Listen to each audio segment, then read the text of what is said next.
নমস্কার বন্ধুরা, আমি Dev. Welcome to my channel. অনেকদিন পর একটা বড় ব্লগ নিয়ে আজকে হাজির হলাম। বসন্ত এসে গেছে, আর বসন্ত মানেই হলো পলাশ ফুল। তাই সেই পলাশ ফুলের সন্ধানে কলকাতার খুব কাছেই চলে গেছিলাম এক বিকেলবেলায়।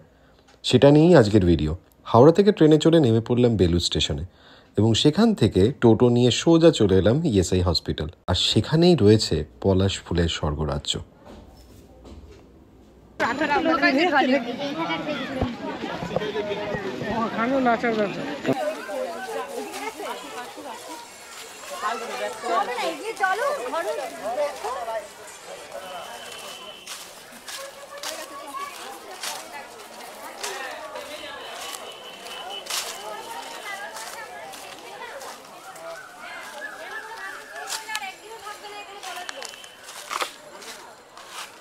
সো যেটা দেখার জন্য এসেছিলাম আজকে, সেখানে এসে তো সেই একই ব্যাপার হলো। আলটিমেটলি এই জায়গাটা সবাই জেনে গেছে এবং এত পপুলার হয়ে গেছে যে ভিড়, জাস্ট আমি দেখাতে বলবো ক্যামেরাটার যে কী অবস্থা চারিদিকে।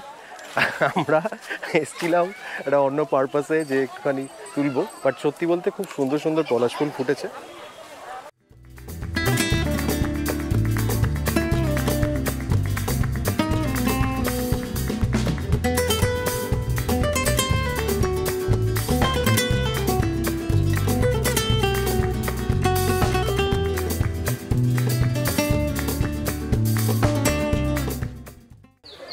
তো সবসময় যেটা হয়ে যায় যে আননোন জায়গাতে তো জানি না যে কীভাবে আসতে হবে। আসার পরে যেটা হয়েছে সেটা হচ্ছে পুরো অবাক হয়ে গেছি।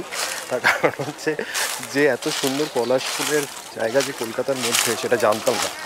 আর তার চেয়েও বড়ো ব্যাপার যেটা হচ্ছে, দেখো এত ভিড় হয়েছে আজকে, যদিও স্যাটারডে সেটার জন্য হতে পারে।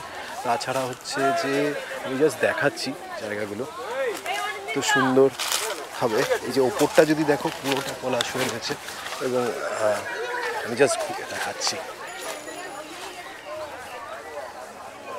কি সুন্দর লাগছে না?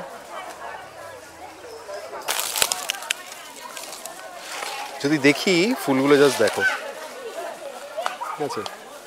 পলাশ ফুল এতটাই সুন্দর দেখতে, এবং এটার কিন্তু অনেক উপকারিতা রয়েছে, আর সেটার জন্যই এসছি। এগুলো সব পড়ে রয়েছে, বাট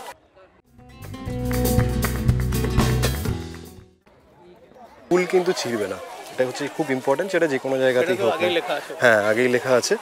বাট ওভারঅল তো দারুণ লাগছে। বাট এত ভিড় হয়ে গেছে যে অ্যাজ ইউজুয়াল, যেহেতু ব্যাপারটা সবাই যে কোনো জায়গায় জেনে গেলে যেটা হয় আর কি। যাই হোক, কিছুক্ষণ এখানে থাকবো আর ফটোশ্যুট তো করবো এবং তোমাদের সাথে শেয়ার করবো। চলো স্টে টিউন।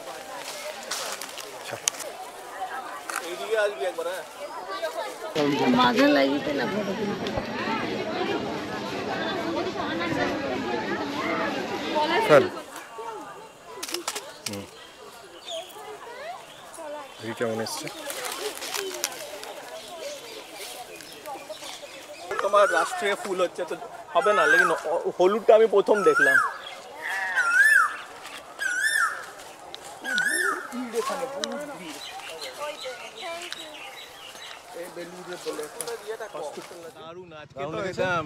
তো যাই হোক, ও বাইরে থাকে, ও এখানে এসছে, ওকে নিয়ে এসেছিলাম। আমিও এই জায়গাটা নতুন। আর এই হচ্ছে আমাদের, দেখো ব্যাকগ্রাউন্ডের পেছনে, অসম। বাই।